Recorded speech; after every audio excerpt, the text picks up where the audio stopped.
Hello, everyone, and welcome to the webcast.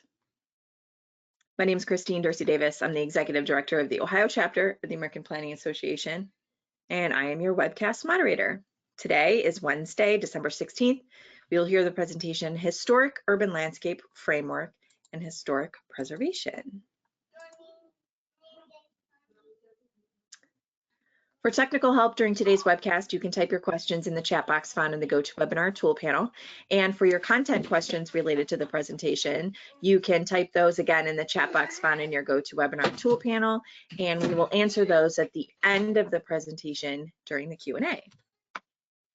Coming up next on your screen is a list of our sponsoring APA chapters and divisions for 2020. Thanks to all those participating sponsors for making these webcasts possible and free to members. Today in particular, we are sponsored by the Urban Design and Preservation Division, and you'll hear a little bit more about them and their upcoming program schedule here in a few moments, but thanks to them as always for joining us.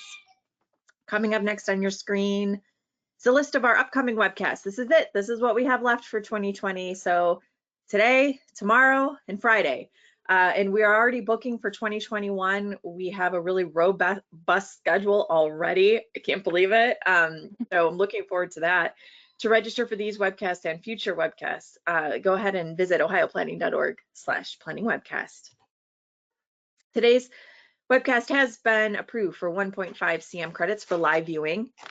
You can record those credits by heading over to planning.org and logging into your MyAPA account. And from there, you can either search by today's title or event number, both of which can be found on our webcast webpage, ohioplanning.org/planningwebcast. And head over to Facebook and like our page. Just search Planning Webcast and we'll pop up. That's where I post important information like date or time changes, or even when we have new webcasts available for you to register. So be sure to do that. And we record all of our sessions. We have over 300 recorded sessions available on our YouTube channel. Again, just search Planning Webcast Series, will pop up. Be sure to subscribe to our channel so that you get notifications when we post new sessions and they're available for you to view. So just as a reminder, again, as you think of questions, type them in your chat box in your GoToWebinar tool panel. We'll answer those at the end of the presentation during the Q&A. And I think that's it for my housekeeping items. So I am going to turn it over to Lauren Trice, who will kind of kick us off and introduce the division and our panelists. Hi, everyone. Thank you for joining us today. My name is Lauren Trice. I am the chair of the American Planning Association Urban Design and Preservation Division. And we sponsor a whole webinar series among many of our programs, including fellowships, scholarships, as well as a quarterly newsletter. And you can go ahead and move to the next slide. Our next webinar, which will be in 2021, will be with Dr. Elizabeth Morton with Legacy Business Initiatives on March 12th. And today we will be hearing from Donovan Ripkema and Bree Grosicki. They are from PlaceEconomics and Heritage Strategies International. I feel lucky to know them both personally. I actually first heard Donovan Ripkema speak 15 years ago at my first National Trust Conference in Portland, Oregon, where he completely expanded my idea of what historic preservation could be and how it could be used. I was lucky enough to be in his class at the University of Pennsylvania on the economics of historic preservation, which is also where I met Bree, and we became friends there as well. I'm looking forward today so much to hear how they will continue to expand our idea of what historic preservation could be and what it is in a thriving and dynamic city environment. Today, we will also be joined in a pre-recorded fashion by international panelists, which Bree and Donovan will introduce, and then they will be available for a live Q&A after the recording. We're so happy to have you here, and I will turn it over to Bree and Donovan. Thanks, Lauren. And thank you all for being here. We're just so pleased to be. Let me share screen.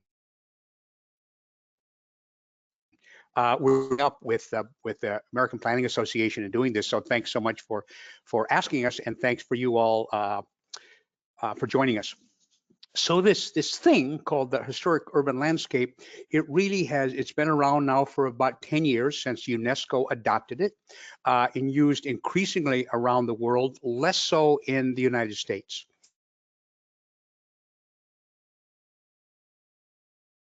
I was at a conference in Quito, Ecuador, of the World Organization of World Heritage Cities, and I'd heard about this thing called the historic urban landscape, but kind of didn't know what it was. And on one of the tours, sat next to a guy by the name of Ron Van Oors, who worked for UNESCO, was one of the authors of the historic urban landscape, and his mission at the time was to go around the world and try to convince countries, members of UNESCO, that they ought to adopt this. And so I'm sitting next to him on the bus. I said, so I don't really get it. Landscape, landscape, that's stuff growing. You're talking about cities. You're talking about buildings in cities, places, spaces. Why are you calling that the landscape? It's not a landscape. He said, well, think about the natural landscape. It's never in stasis. Trees grow, they drop their leaves, they fall over, bushes grow, grass is mowed. And if you plan for the natural landscape, you have to always plan for things in evolution, in change. And and Ron says, what we've learned from our approaches thus far to historic cities is that doesn't work. You can mean all you want to freeze things in place, and it just changes anyway. So what's really needed is to think about cities, not to freeze them in amber, but in fact to see how they're going to evolve over time, like you would planning for the natural landscape. Well, that kind of enlightened me and kind of made sense. So I become a real fan and friend and promoter advocate for the historic urban landscape. And I think those of you who are in preservation and young preservationists like Lauren and like Bree, much of your career is going to be framing historic preservation in this historic urban landscape context. Well, why did it come about? Well, that you all know, around the world, mass migration of people to cities, where most of the world now lives. This rapid, and in many parts of the world, including some places in the United States, uncontrolled urbanization. The recognition that urban heritage is really a key to livability, and livability is a major driver of who decides to live where. And then in the heritage conservation, the historic preservation movement, this movement away from thinking about only monuments, thinking that was all that counted, to a much more sense of the importance of the vernacular and the everyday. And then something that I hope will resonate with all of you, this real sense of a need to integrate heritage conservation within a much broader context of sustainable development.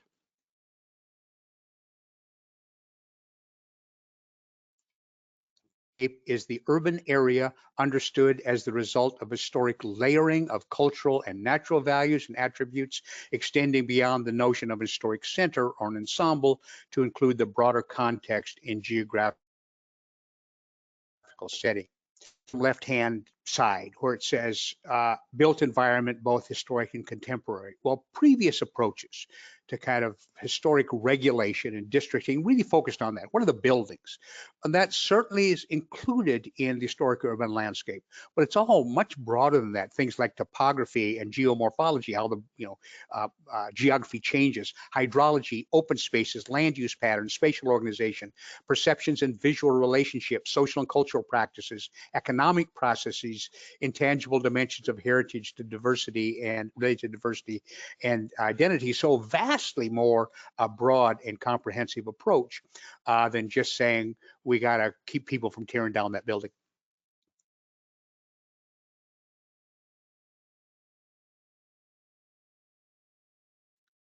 Of the historic urban landscape, the UNESCO has identified 4 tools, most of which you're familiar with and do in your practices every day. Civic engagement, knowledge and planning tools, regulatory systems, and financial tools. We have, and Brianna, my colleague Brianna, will talk about it, but we have used now the historic urban landscape in framing our recommendations to cities, and we've made a modification to that. Well, the implementation, then this historic urban landscape approach starts with something that those of you who are, preservationists are well familiar with, comprehensive surveys and mapping, and then consensus on participatory planning.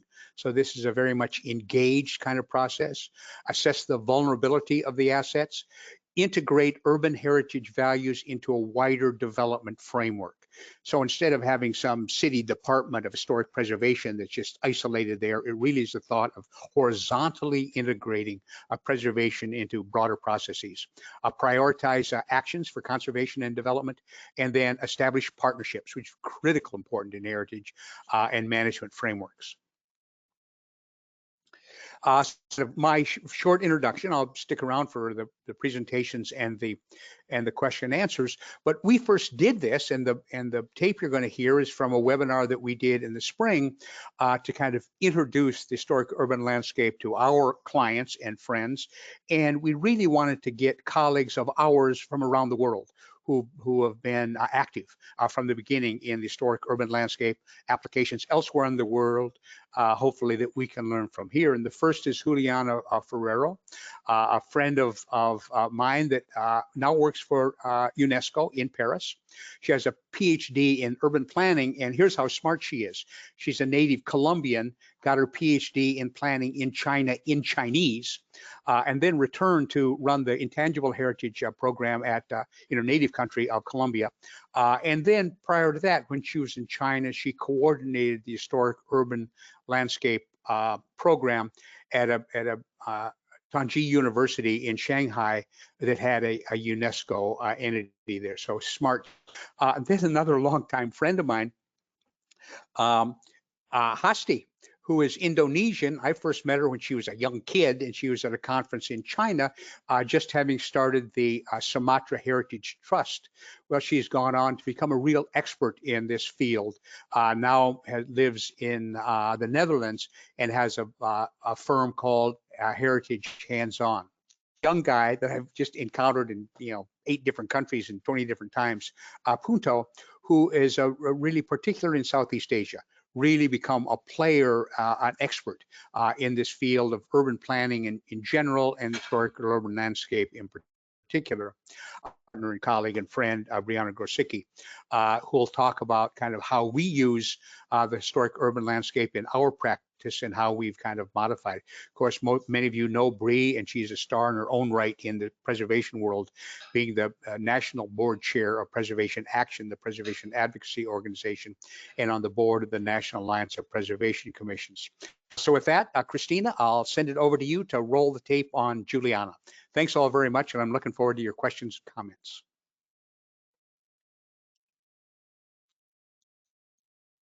Okay, thank you. Let me get this started and be right there. Let's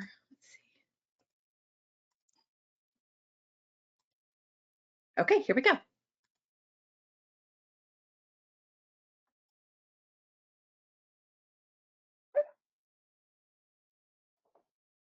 Okay, one of the first things I want to say about historic urban landscape is that this is an approach that actually brings together many things that we've been working during many years within boxes.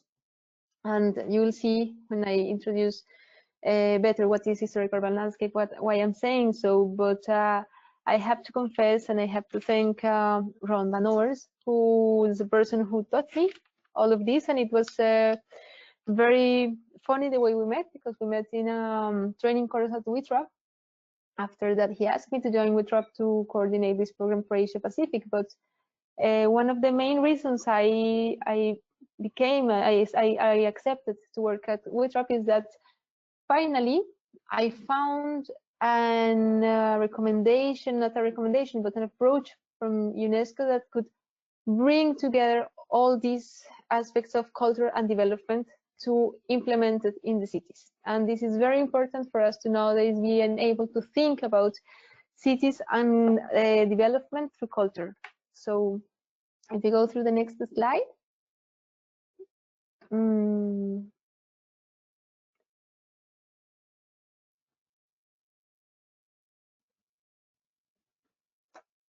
Okay, one sec. It looks like the PDF is having an issue, but I will relaunch it. Or maybe I can share the screen. Sure, if you want to try that. I could also not look at it in full screen and scroll through it. Okay. Okay, what I'm going to present very briefly, it's the background of HUL.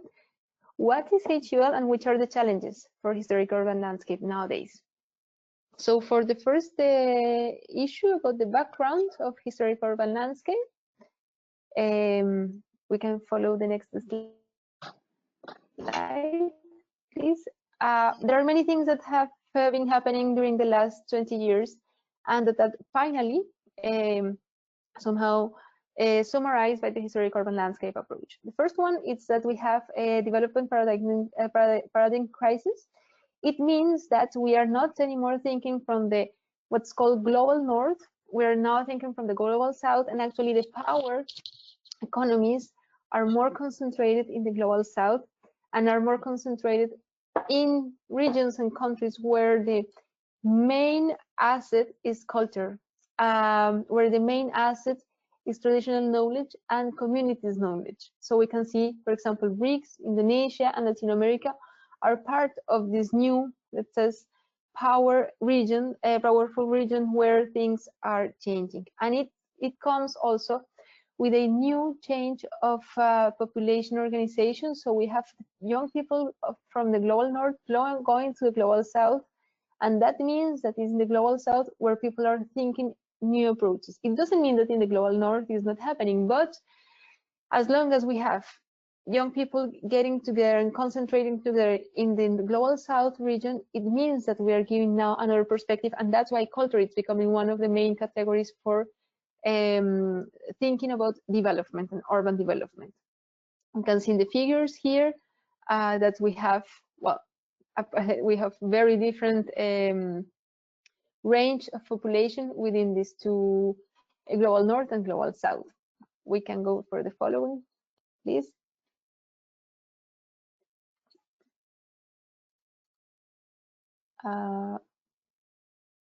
Okay, so now we also have some other trends that have been changing.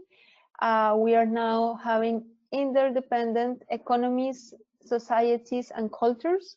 We have globalization for it, and I think through this last pandemic crisis, we saw how interdependent we are nowadays globally. We also have different paradigms that are becoming from, let's say, before we had cities, and now we have a digital revolution. We have migration to cities. We have, at the same time, some movements migrating from the city to the towns. And it means that we have new urban dynamics of development and new urban shapes. It's not anymore about only organizing the structure of a city, and is not anymore only about somehow economic issues within the city. Then we have the shift of the heritage concept, where we are starting to understand, and it's not starting, I think we're in the middle of the process, that heritage is not anymore one or another. Tangible or intangible heritage is not anymore a heritage related only to historic and authentic assets. It's also linked to cultural practices, and it's also linked to a tradition that evolves within the time and that also innovates through the time.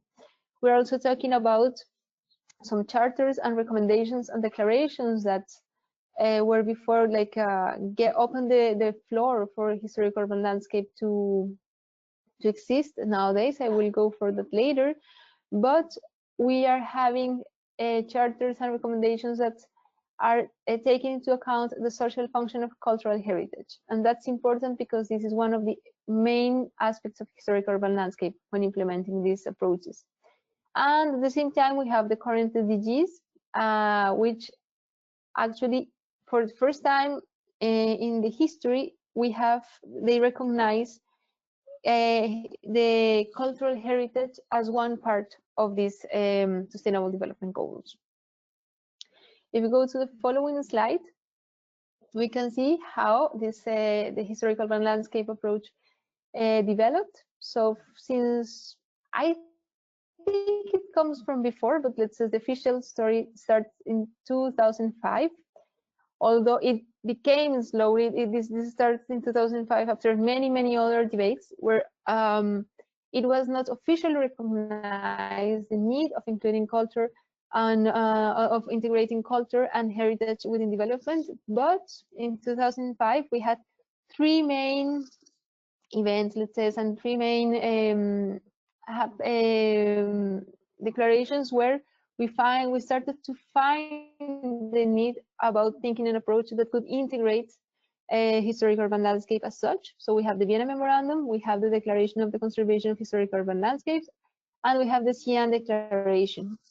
There it was like a first step for historical urban landscape to come to the public and come as such as historic urban landscape. Then in 2007, we have the Conference of St. Petersburg, where a big discussion happened around a Gapason Tower in the historic center of St. Petersburg, and the discussion about this tower and how this tower could affect the authenticity and the conservation of the historic center of St. Petersburg brought actually a big need of understanding development and the management of change within the cities when we have historic areas, and how can we just manage it without thinking that it should be only historic, let's say only keep historic assets, but how do we combine together these new modern constructions and these more expressions of the cities.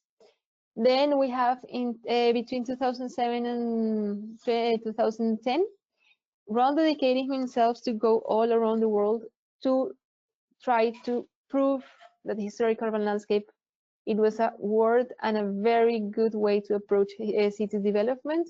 So he, of course, through the World Heritage Center, developed several case studies in Rawalpindi, in Ballarat, in India, in China as well, and then among other cases. And then in 2010 we have the draft of the recommendation for historic urban landscape, which in 2011 became the current recommendation of the historic urban landscape. I have to confess that when I was finishing my PhD, which was very much related to historic urban landscape, and it was at this time, like 1 month before finishing my thesis, I came up to this historic urban landscape recommendation, which was summarizing and coming up with many things I was discussing. I was a little bit panicked that it already happened and that I didn't have all the information of the case studies that I needed to have to integrate these case studies of the historic urban landscape. And at the time, my teacher said, well, you know, you don't have the information now because maybe it's not there at this point. Maybe they're processing this. It's something very new and you're finishing your PhD at the same time you're having this new recommendation.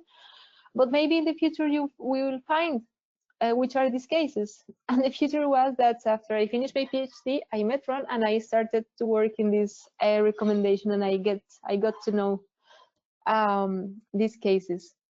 So if we go to the following slide, what I will introduce now is what is actually historic urban landscape approach.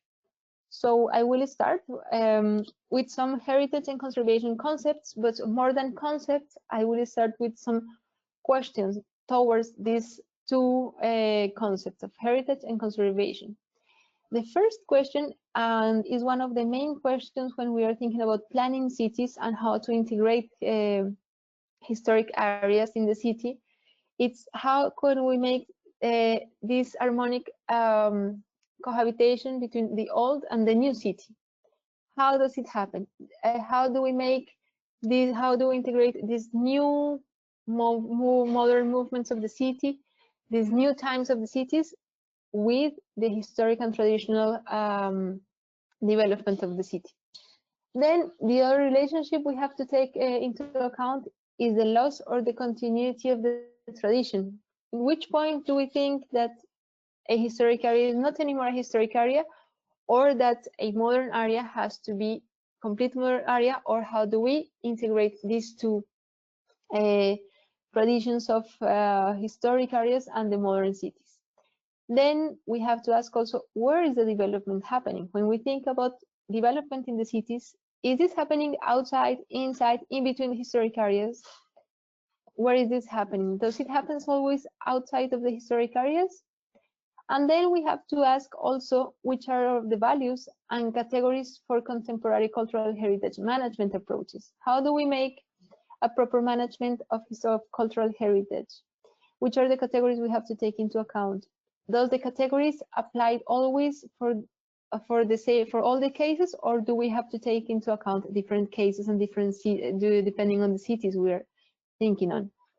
Also, we also have to think about the sustainable development through the social cultural approaches. Let's say that there's a huge debate. I'm not coming into it now, but normally sustainable development is thinking more towards economic and environmental matters, but social cultural approaches are the most important when we think about sustainable development through historic urban landscape.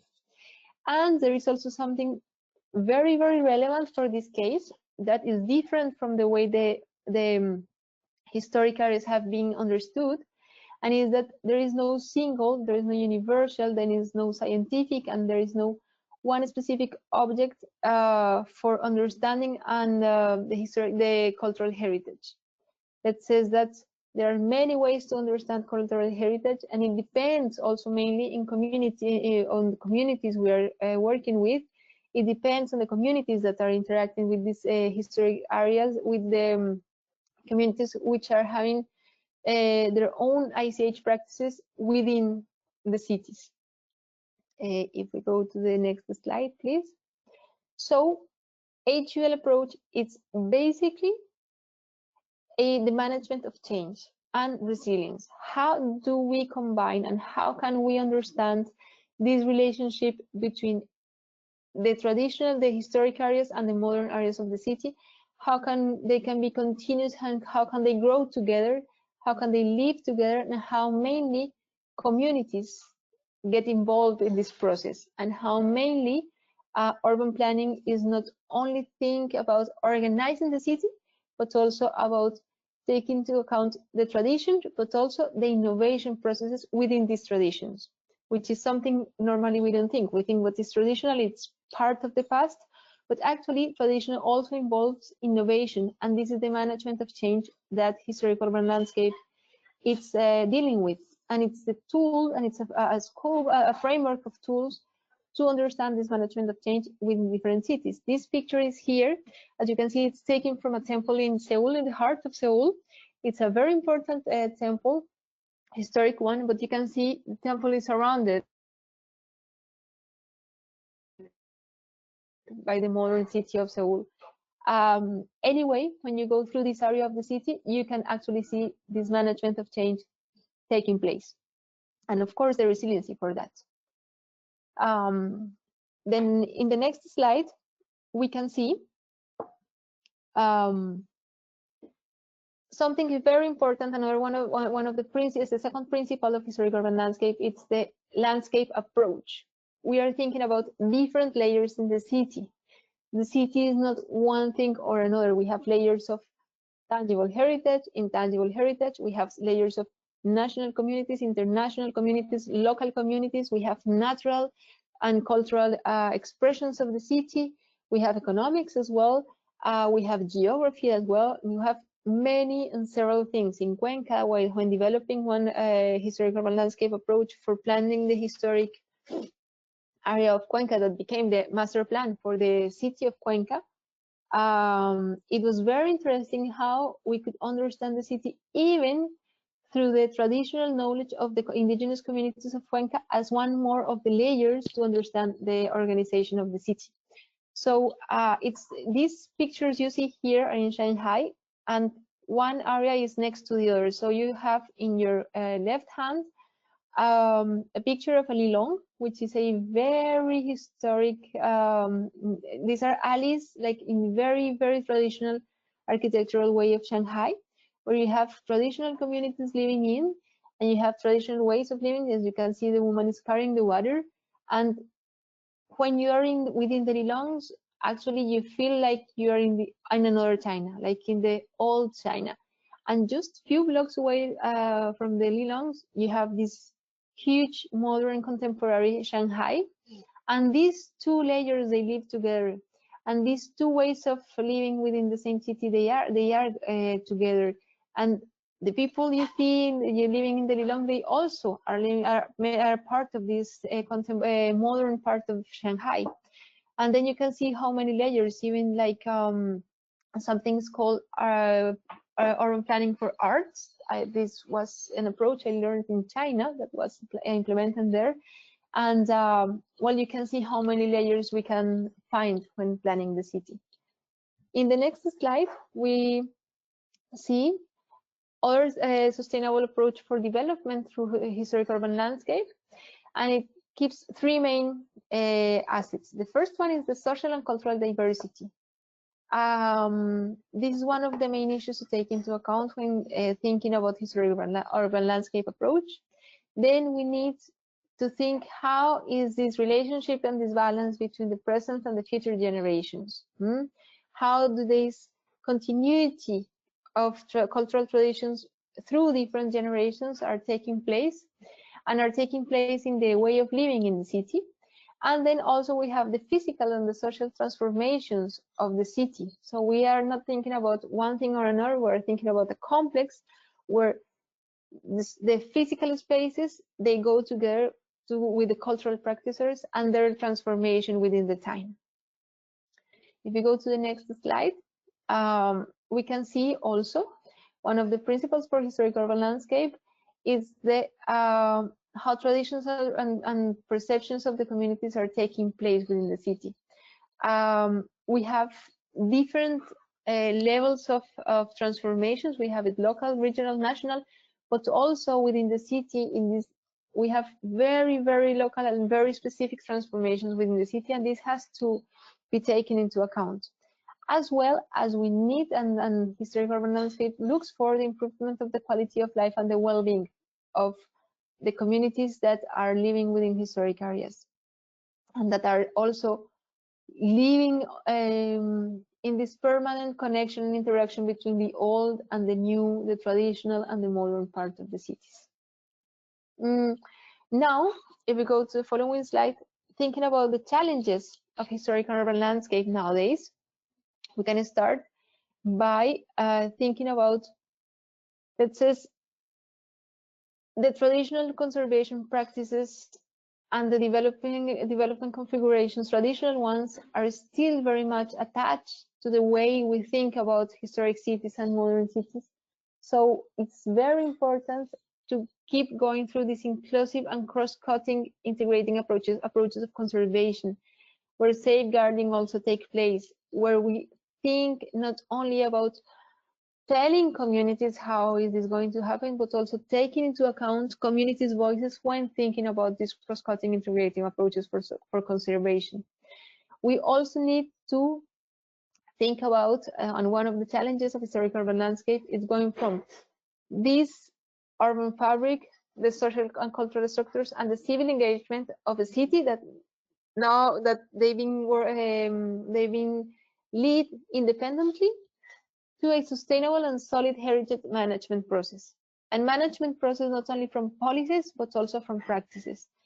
And one of the main challenges of historic urban landscape is going from the sustainable approach, this course, to the practice. How can we go towards a sustainable development that people can actually feel, and where people can actually experience that sustainable development? This is something we will see later. And that's all I wanted to introduce for today. I hope I didn't use more of my time. And thank you again for this space. I feel very happy of participating here. Thank you very much. We're going to turn it over to Hasti.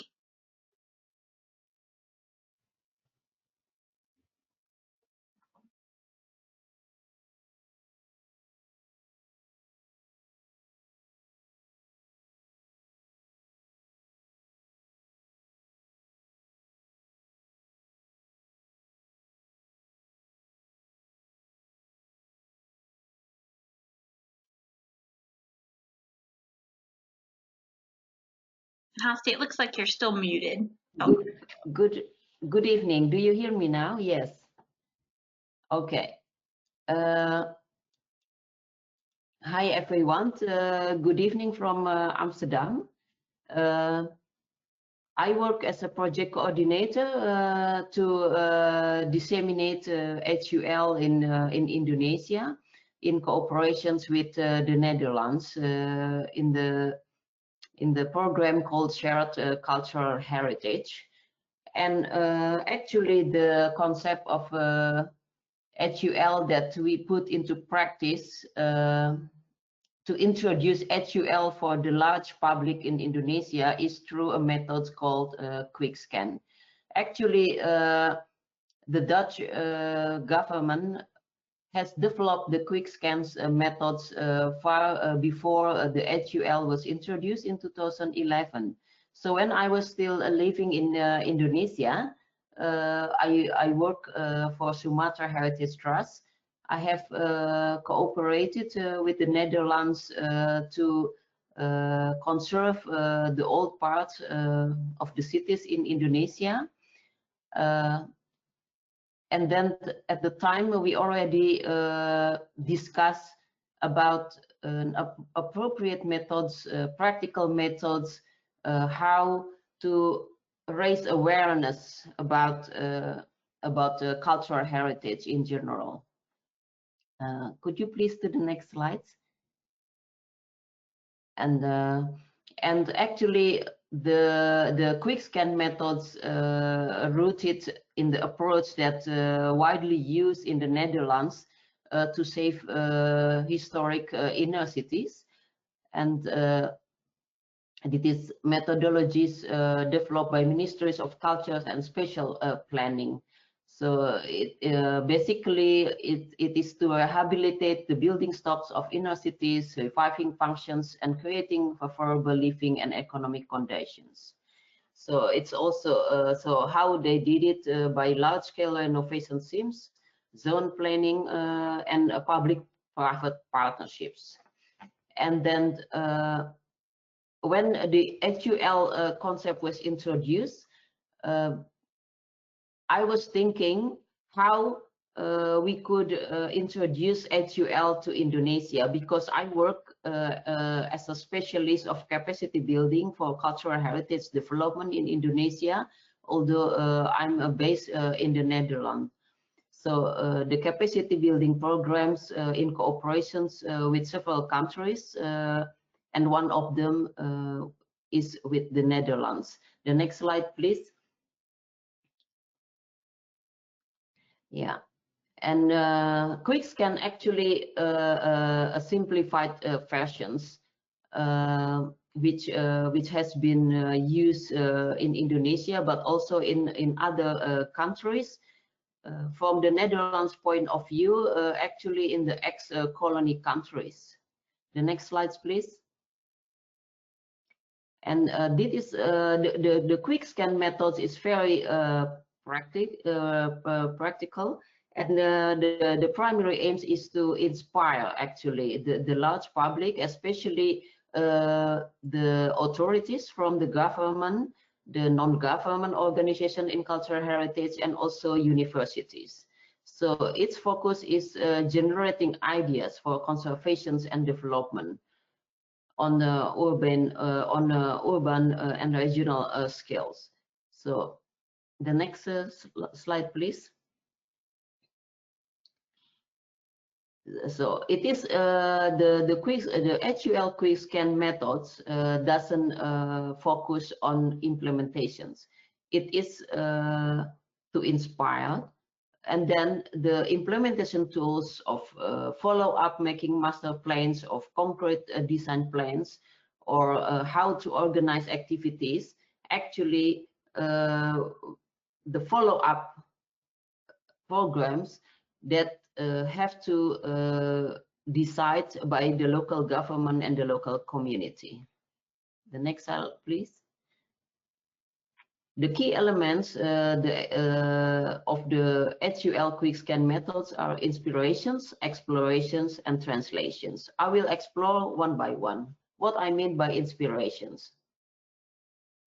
Next slide, please. Yeah. Okay, inspirations is very important in the country like Indonesia, with 270 million people, and it's a vast archipelago. I think on Europe maps, it is from Ireland to Spain. So we have a very rich cultural heritage, tangible and intangible. So in the stage where awareness about cultural heritage is still going on, inspirations is a great importance, because by inspirations we can have a local commitment from all stakeholders. And how to achieve this inspirational program is we ask them to involve, and also to look back to archives, to image, to other instruments to this to achieve this goal. And then the next one is to explore explorations. So explorations is that we have to go to the field to get the feeling and also to understand the character of an area. It's not only about the past, but also it's about the present and how to make narratives for the futures. And the last one is also important, is translations. How we translate the awareness, the commitment, the understandings into a concrete plan for tomorrow's sakes. So it is not about nostalgia. We don't come back to the past, but we use it as a reference to the future. And then the HUL quick scan methods is done through 4 steps. This is to make you understand easily about what the HUL quick scan methods, which was largely has explained by the previous speaker. So I will not go through it. I will go to the next one, directly to the steps in the HUL quick scan methods. The first step is, can you go to the next slides, please? The step 1 is get a better understanding of the historical environment. This is made possible by making maps of the historical and functional development and looking at the historic urban districts with the most striking landmarks, such as buildings that dominate the cityscapes. After that, the physical or tangible characters of the urban districts will be analyzed by using old and new pictures. So this exercise doesn't concern an analysis of every building individually, but focus more on the typology of the built environment, public space, and green elements of a particular area. And then the step 2, next slides, please, is to formulate the assignments. So looking at the outcomes of the first steps, then we discuss what do we want to achieve for the area in general. This to be seen as the vision. So we have to develop a vision, and this vision will be the starting point and thread through the rest of the process. When we go to the step 3. In the step 3, we'll primarily focus on formulating principles based on the visions. So it covers tangible and the intangibles that could be used as inspiration or as foundations for development, taking the assignments into account. So these principles cover functional and spatial elements. And then finally, the step 4 is to be seen as an elaboration of the principles in proposals and ideas to accomplish conservations by development for the historic landscape. It can focus on conservations and interventions, development opportunities, heritage as a catalyst for socio-economic development, urban designs, planning tools, architecture, and landscaping in which physical and non-physical elements serve as a source of inspirations. So what we try to do is to put the HUL concept with sustainable development goals and all the focuses, very important, all of them, into more practical methods which could be disseminated in a very short periods. So in Indonesia, in the last 2 years, we spread the HUL quick scan methods into places in Sumatra and Kalimantan, Muntok and Banjarmasin, which will be described in more details by one of my colleagues in the team, Punto Wijayanto. Over to Punto.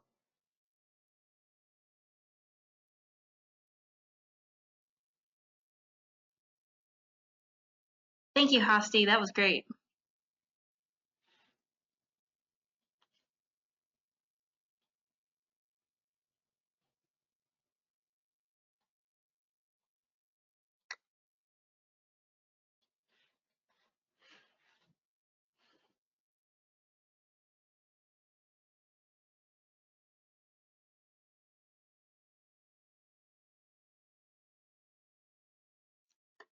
Punto, it looks like you're still muted. Sorry. Great. Yeah, can you hear me now? Yes. Okay, thank you. So, good evening. But for me, it's a very good, still morning here in Jakarta. And thank you very much that I'm able to participate in this webinar about historic urban landscape. And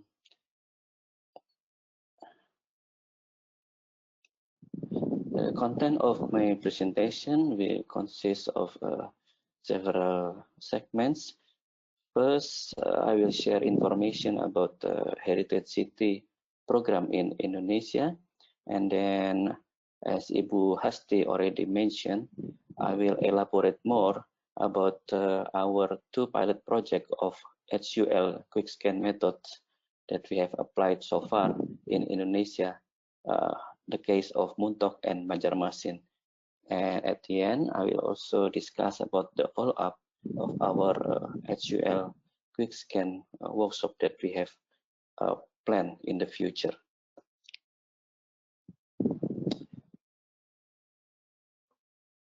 Okay, as Ibu Hasti already presented, HUL quick scan is developed by the Cultural Heritage Agency of the Netherlands and in collaboration with Heritage Hands-On.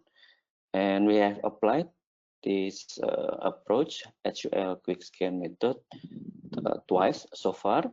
So the first, we have a workshop in Muntok. Muntok is a city in West Bangka, Sumatra in 2018. And then second, we had a workshop in Banjarmasin in South Kalimantan in 2019. So both projects are located outside Java. As you know, Java is the most dense island in Indonesia. Also, the capital is there. A lot of big cities in Java. So, with these 2 case studies, we have we might know how to implement HUL approach at a medium scale city. And then, because we believe that HUL can be or should be multidisciplinary. That's why during our workshop, both in Muntok and Banjarmasin, we always work with universities with different background, at least architecture and landscape architecture. Workshop usually organized or conducted in 2 or 5 days, and participants were students from those universities. Before I explain further about the application of HUL quick scan through the workshops, I would like also to share information about the program of Heritage City. So this program is the initiative of the local heritage organizations in Indonesia, BPPI or Indonesian Heritage Trust, in collaboration with the Association of Heritage City in Indonesia, with the Ministry of Public Works. So the idea to have a program of capacity building for cities in Indonesia about how to conserve and manage their heritage assets. So the program was started in 2012, and then during the program, we also adopt this historic urban landscape approach. Yeah. So during the heritage city programs, we also conduct workshop on historic urban landscape. But the target of this workshop is for local government. First workshop we have in 2016. It's a cooperation between Ministry of PUPR, Ministry of Public Works, and UNESCO Jakarta. Yeah. But still, we don't have see yet the impact of the workshop. So we haven't yet convinced local government to apply this historic urban landscape.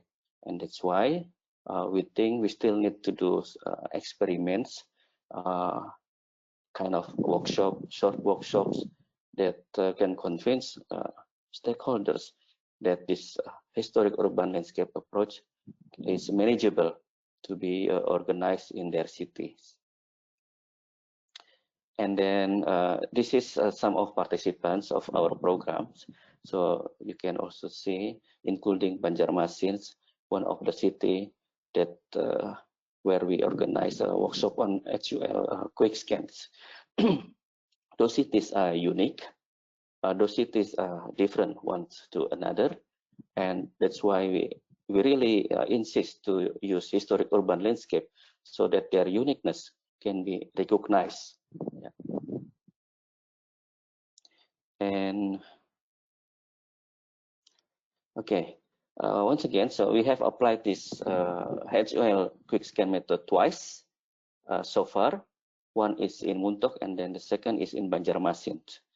Muntok is an old tin mining town on the island of Bangka, near Sumatra Islands, and it was founded in 18th century, 18, and played a very significant role in regional history, in particular related to the Sultanate of Palembang. It's a big sultanate at that time in this region, and then due to many foreign and colonial activities, mostly related to tin mining, Muntok has a unique multicultural and hybrid urban and architectural appearance. Yeah, so the urban landscape of Muntok, later you will also see, was made up by European, Chinese, Malay, and Arab clusters, as well also a harbor district. Okay, urban landscape consists of panorama of the sea, the town, also the hill, so which dominate the landscape of Muntok. And then during the struggle for independence and independency, Indonesia independency, to our two founding fathers of Indonesia, Sukarno and Hatta,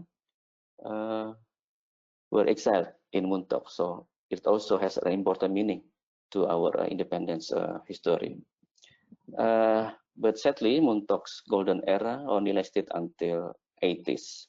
So Muntok now lost its role as a center of tin mining and looking for a new future. And then we have also Banjarmasin, city known as rivers and riverside settlements. Banjarmasin was established in 16th century as the capital of Banjarmasin Sultanate. From the 17th century, it is the important port of Banjarmasin, developed into a prominent trading center for paper, in the archipelago.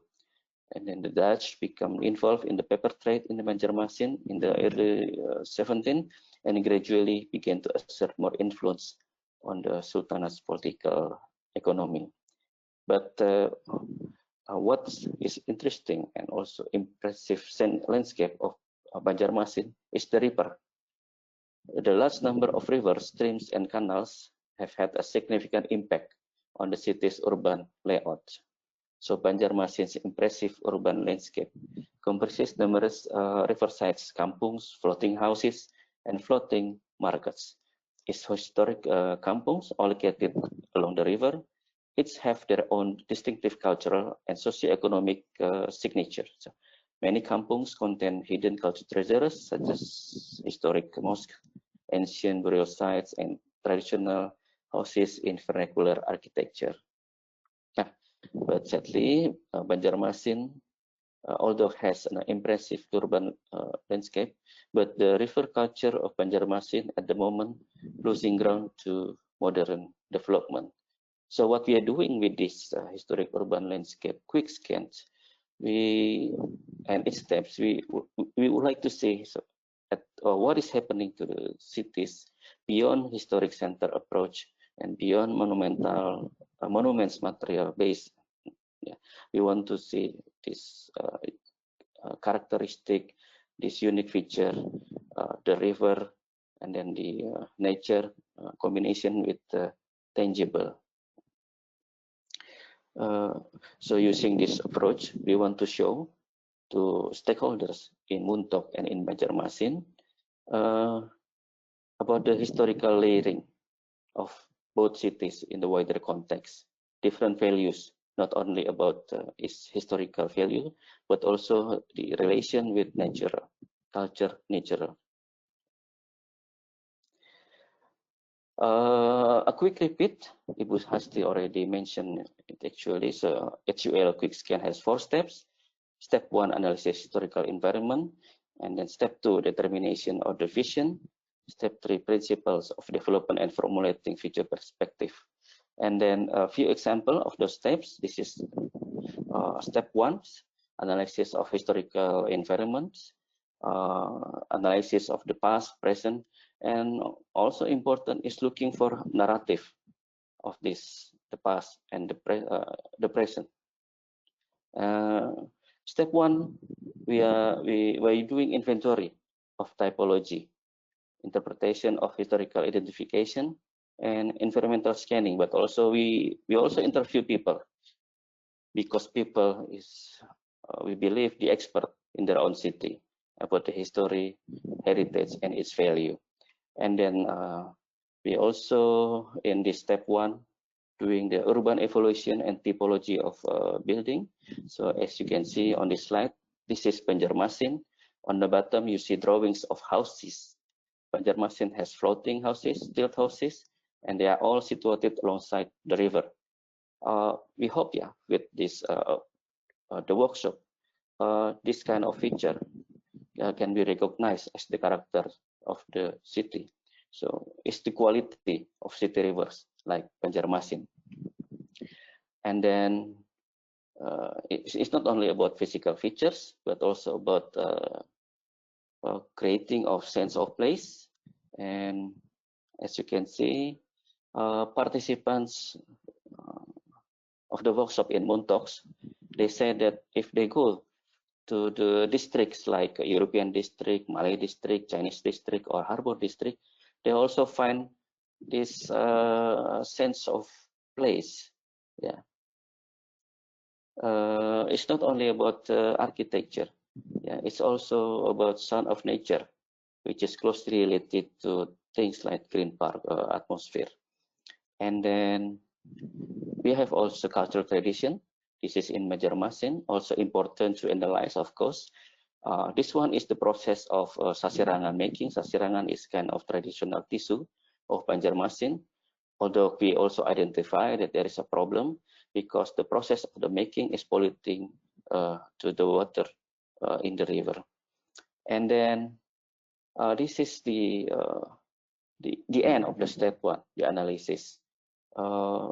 It's possible, yeah, after doing this analysis, to formulate challenges and opportunities.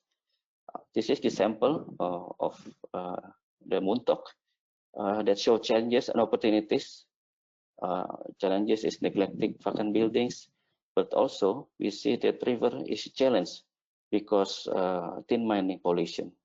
But at the same time, river also opportunity because river has quality, and we can also identify that Muntok has opportunities because it has a creative community. And then next step is vision. What do you want to achieve for the area? In Banjarmasin, the issue is of the vision is the access between land and the river, because land and river infrastructure is not really connected to each other. So improve the connection is one of the visions. We have several visions, but in the end, we can also say that we need to be focused on one or two vision. And then principal developments. To realize the proposal, we need to identify the principles. As in Banjarmasin, the vision is how to create connectivity between land and river infrastructure. So look at the principles. So we can say that there is need of bridge, but think that Banjarmasin and the river, so the bridge need to adapt to the height that support for local boat. Final step, step 4, future perspective. The final step is how to formulate future perspectives based on the previous steps. And we can give some proposal and ideas on the future of the cities, which is inspired by its heritage and urban landscape. For Muntok, for example, restoring the river as green part of the city and improving environmental conditions is the proposal of the future perspective. Adaptive reuse is also important, but also restoring the river as part of the city and improving environmental conditions is an essence to giving river back to the city. I have some few examples, but I can just make it quick. And then we have also example from Muntok. Yeah, adaptive reuse in Muntok is not only about museum. We can also look for functions related to the character and resource of the specific districts. And then another example, so we have issue with bird nesting that have problem to the landscape of the Muntok, and then but they are not fit the character. But we are looking for several options because this is also the economy of the local. Participants of the workshop said perhaps we can make green, and that can make to reduce urban heat island issue in Muntok. And then this beautiful picture represent kampung in Banjarmasin or urban settlement. Participants said it has rich architecture and think to focus on restoration, but must based on community. Also, it can be tourism, but once again also based on community. So this is just a few examples of expressions. And if you want to learn more, you can also consult, you can also read the report, workshop reports. We have 2 workshop reports. One is New Horizons for an old mining town, and second for Banjarmasin workshop, safeguarding and rejuvenating the identity of a river city. Both you can have it on the website of RCE or Cultural Heritage of Agency, the Netherlands. And what's next? What is the follow-up? As follow-up, we have planned to make workshop HUL a quick scan for university lecturers in Indonesia. So we don't just want to stop by having this kind of publication. So we want to see that this approach is used by university students or even by practitioners. We haven't decided yet whether it is a handbook or manual. We will see. And then we still doing the evaluation of this method to see how it can be effective and manageable if it is conducted by local stakeholders. And of course, it's still in infancy. More experiments are needed. But in the end, we have to say that the most important lesson so far is heritage connects people. Thank you. Over to Bri.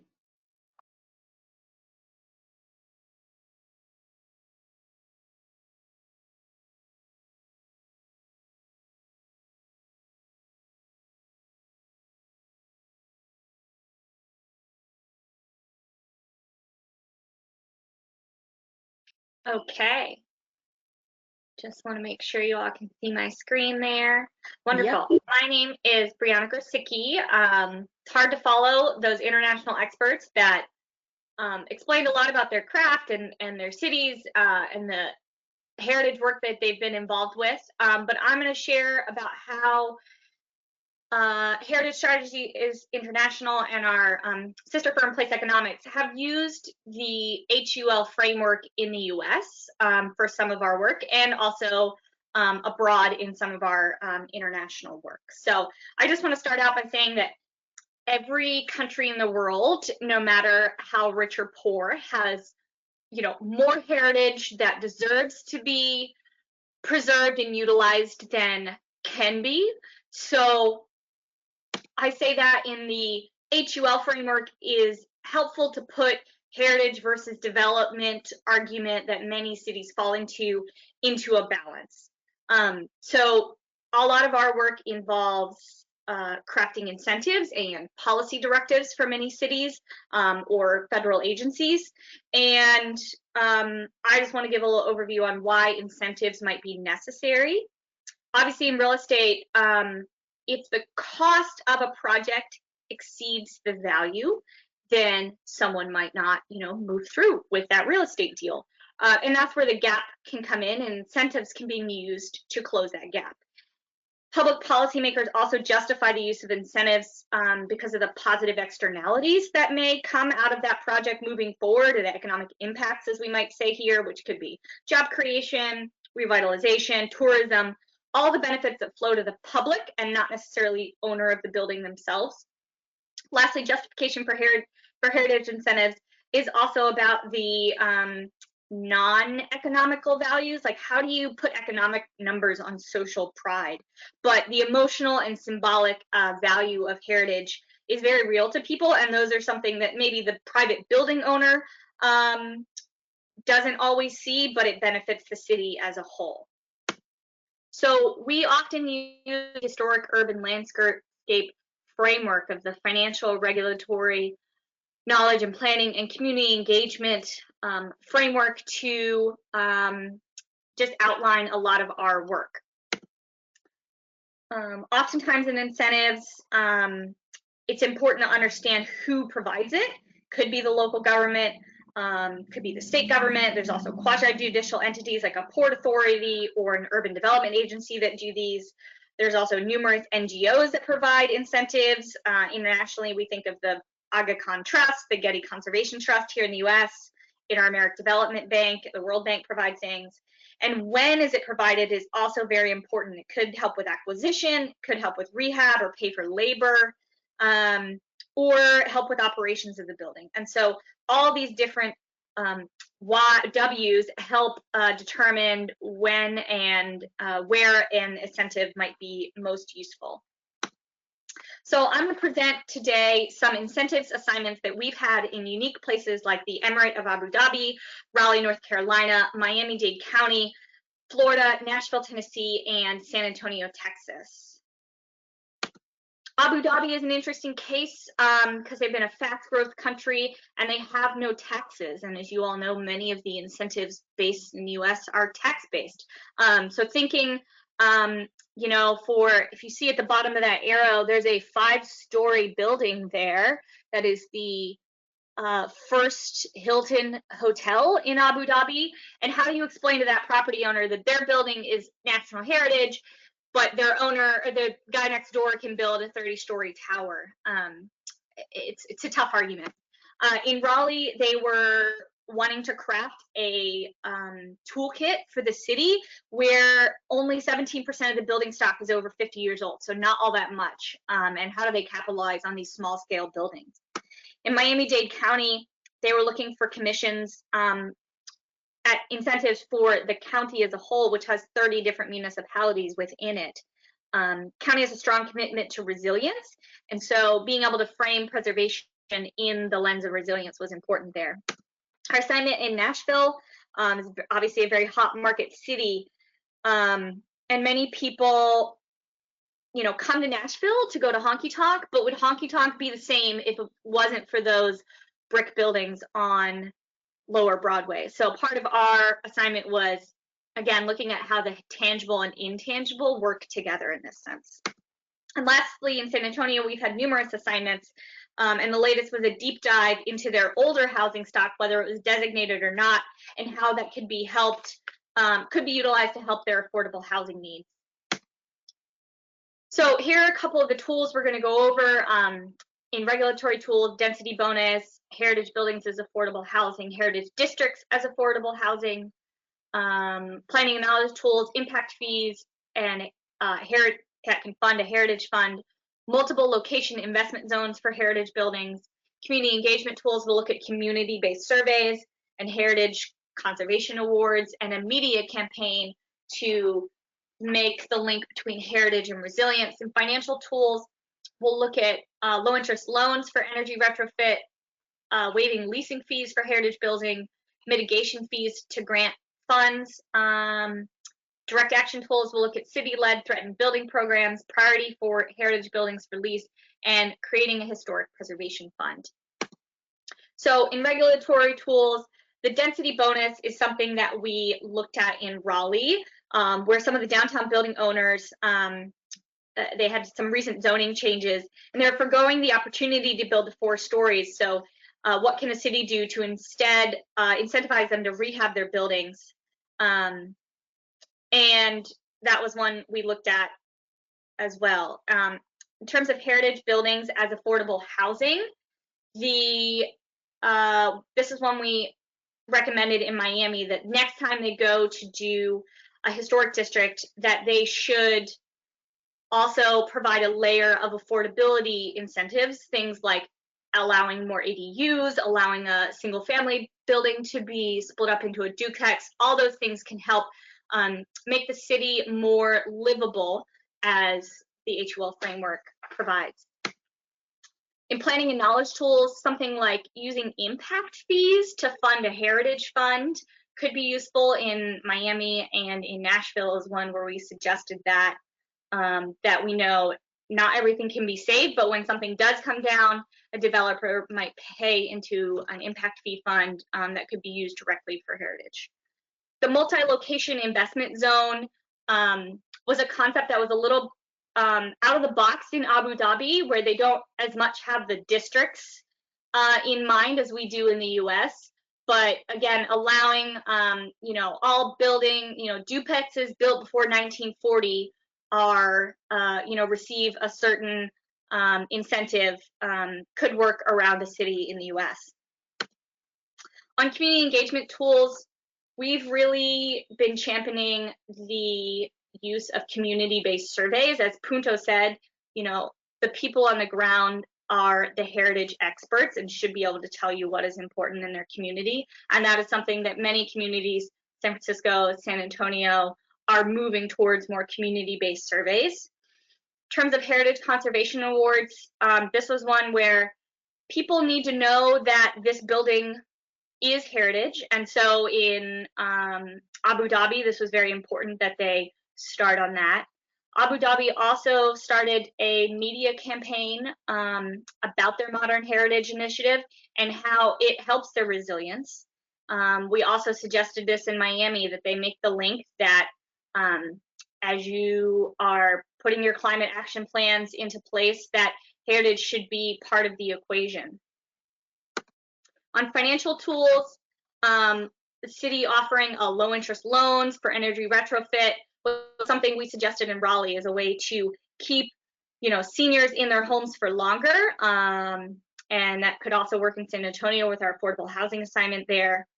The waive leasing fee for heritage buildings has to do specifically with Abu Dhabi, again, to incentivize tenants to move into these heritage buildings.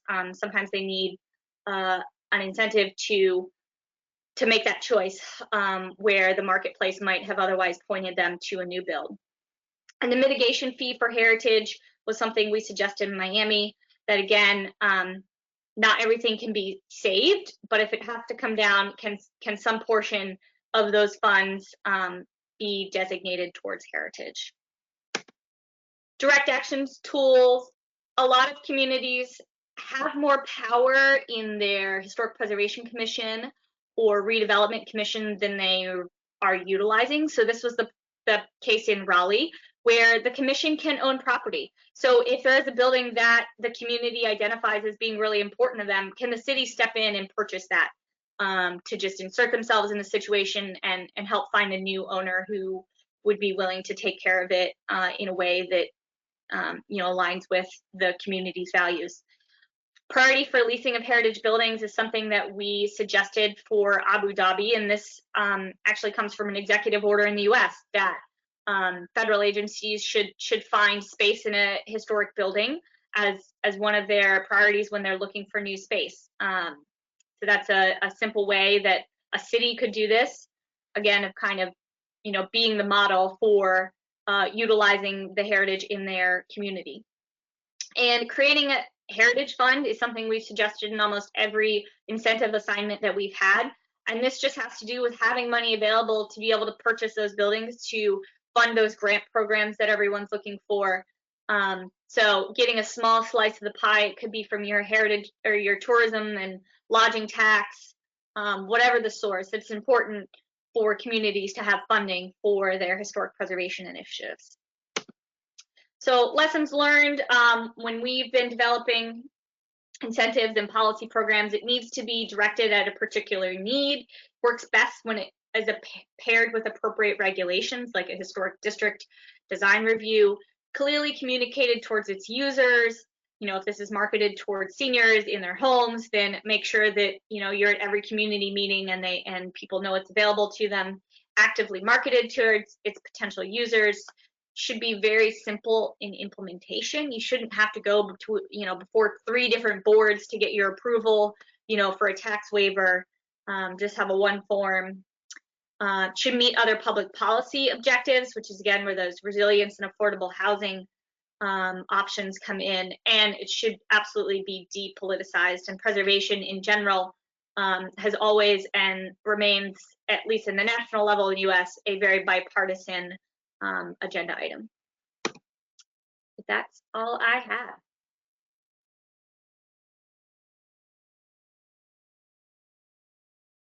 Okay, great.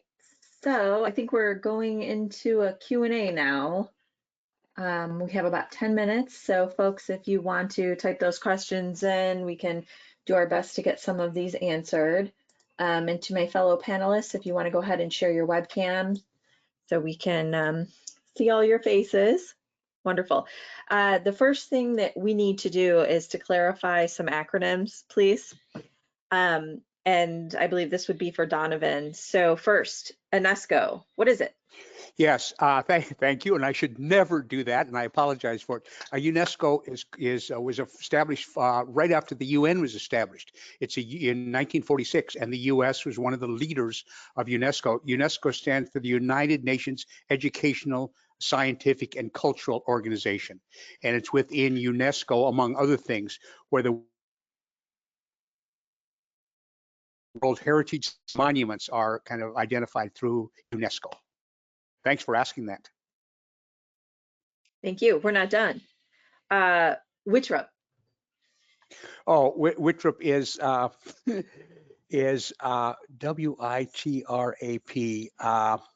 It's an acronym for a center based in Tongji University in Shanghai, and it's the Center for Technology in the Asian Pacific. I don't exactly remember what it is, but it's basically a kind of research and advocacy center for it's a UNESCO branch kind of at this university focused on things in Southeast Asia. Thank you. This is for both of you. Can you speak to the response, either positive, negative, or neutral, from the development industry? Is this seen as a block to modern development or added red tape? Do you want to go first? Do you want me to go first, Bree? I'll go first. Well, go ahead. Well, again, in the U.S., it hasn't really been implemented too much, but the real advantage of it is to get over this thought that, well, a kind of historic designation or historic cities means things are going to be frozen and not changed. The real advantage is that, you know, the preservationists are coming forward saying, hey, we recognize, as Bree said, not everything be changed, things just have to be managed. So it really is a more flexible approach than has been used before in terms of moving. So I can't cite any specific US examples of positive response, but where it's been done elsewhere, and there's some kind of time spent on enlightening the development community, there really is an acceptance saying, okay, we got to keep that some of that old stuff around, but they're not freezing our city in place. Yeah, I was going to respond that I feel like sometimes in the development field, people, you know, it's easier to start with a clean slate, you know, fresh piece of paper. We're going to, you know, start our project here. And if you just start with we're going to start with some of the existing groundwork that's already there, some of the existing buildings, and just layer it and build on top of it. And that's where the environmental and landscape theory involved with this is helpful. You know, most people wouldn't, you know, clear cut a forest nowadays, and start building new, although that does happen. You know, people know that they have to work around the existing landscape that is there. So if we just take that approach with buildings and cities and people, it's just a different starting point. Thank you. Next question. We're interested in how often the topic of gentrification comes up, especially in under-resourced communities that may be concerned about rising housing costs and displacement. Again, I'll go first, and then Bree can correct me. That's why, and again, in some of the recommendations that Bree mentioned that we have made, the only way to address that is in advance. It just gets too expensive as after the fact you go and try to undo things. It just doesn't work that way. So this has become a kind of almost automatic recommendation of ours, is that when there is a local historic district created, it ought to simultaneously be identified as an affordable housing district, whatever that means locally. But it does mean bringing the tools for affordable housing to kind of preclude that from happening. Having said that, the rhetoric around this correlation between historic preservation and gentrification and the reality are about as far apart as they can be. And the evidence, quote, evidence for that is nearly always in the vignette. My Aunt Martha couldn't afford to live in the neighborhood anymore. The systematic analysis, actually, every place that's been looked is a different story, but I think the most revealing to us was a recent study we finished in Los Angeles. And a group, and so we were and our client said, you got to look at the gentrification issue. It's an issue in Los Angeles. There had been a great study group at USC and UCLA, a gentrification study group, scholars that looked and identified and mapped the neighborhoods in Los Angeles that they saw as having been gentrifying neighborhoods between 2000 and 2015. So we took their map, and then we overlaid it with a map of all the local historic districts in Los Angeles. There was almost no correlation. There was a few little places where a corner of an historic district was in a gentrifying area, and a few cases where the gentrifying area there was a historic district. 90% of the time, there was no overlap at all. So it's not that gentrification isn't a real issue, it is, and there's the kind of risk that it could happen. But the fact is that when it's systematically looked, it's not that, oh, you have an historic district, ergo gentrification takes place. Just ain't so.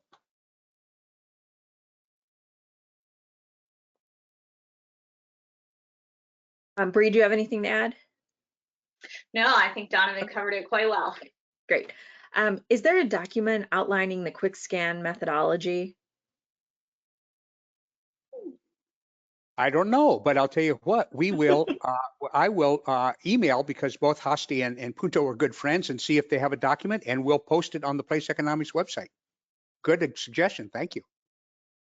Great. I think we're going to wrap up there. It looks like we've run out of questions, and actually we've just about run out of time. So this was perfect timing. So this session has been recorded. We will post it on our YouTube channel. Just search Planning Webcast Series on YouTube and we'll pop up. And we'll also have a PDF copy of this of the slide deck available here very shortly on our webcast webpage, ohioplanning.org/planningwebcast. So don't forget to like us on Facebook, subscribe to our YouTube channel, and head over to our webcast webpage to register for all of our upcoming sessions. And thank you to the Urban Design and Preservation Division for sponsoring today's session. You guys always bring a great cross-section of presenters to us, and we appreciate you. And to Bree and Donovan for joining us today. It was nice to meet you both. Yeah. And hopefully we will see you again soon. So everyone, thanks again, and stay safe and have a good day. Thanks for having us. Bye-bye.